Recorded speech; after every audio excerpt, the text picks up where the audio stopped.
Hello guys, કેમ છો? બધા મજામાં? સંદેડામાં બ્લોગ્સમાં તમારું સ્વાગત છે. ગુડ મોર્નિંગ, જય શ્રી કૃષ્ણ, જય જોહાર. તો મારી તબિયત સારી નથી, તો સુરભી ગઈ છે એક્ઝામ આલવા. આર્યન જતો કોલેજ, ડાબર સાહેબ ગયા નોકરી. તો મારા ભત્રીજો, મારા ભાણીઓ આવ્યા છે. તો સુરભી પરીક્ષા ચાલુ છે, તો મૂકવા ગયા હતા. અને એમને જ જમવા બનાવ્યું છે, પનીર પુલાવ બનાવ્યો છે, બનાવીને ગયા છે. થોડી વાર મૂકવા ગયા હતા, લેવા જવાનું. તો બ્લોકમાં બની રહેજો. તો ગામડે ગયા હતા, કાલે આવી ગયા. આ પરીક્ષા વાળા આવી ગયા છે, તો આ પેપર નહીં બતાવતી. તો અહીંયા ઝઘડા થાય છે, આ પેપર બતાવતી નહીં, ખોટું લખીને આવી છે. એટલે કેટલું સાચું લખ્યું છે આ જાણે. રિઝલ્ટ આવશે તારે ખબર પડી જાય.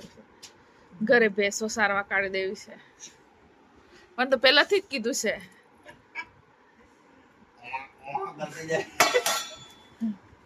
ના, તાર મમ્મી જવાની છે, તાર મમ્મીને બે કાઢી દેવી છે. ભેંસ લાવી છે એમ કહેતી હતી.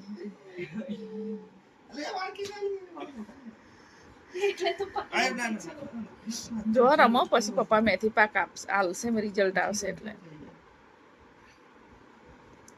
તો જમવા માટે લઈ લીધું છે બધું.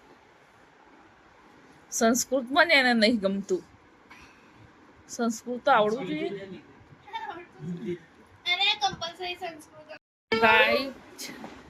જો ભાર્ગવને પુલાવ બનાવે છે, પનીર પુલાવ.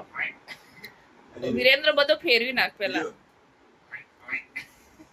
ભાર્ગવ તો એ બધું ભેગું. જો મારું જમવાનું રેડી થઈ ગયું હતું. તો ભાર્ગવને બનાવ્યો છે, મારા ભત્રીજાને બનાવ્યો છે પનીર પુલાવ. આ રહ્યો પનીર, ગરમ મસાલો બી નાખેલો છે.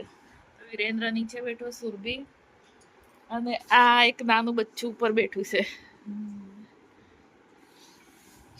તો અમે જમી લઈએ. આજે પનીર પુલાવ બનાવ્યો છે. કેવો બનાવ્યો છે ભાર્ગવે ખબર નહીં, ટેસ્ટ કરી જોઈએ. કેવો બન્યો છે વિરેન્દ્ર? મસ્ત બને છે.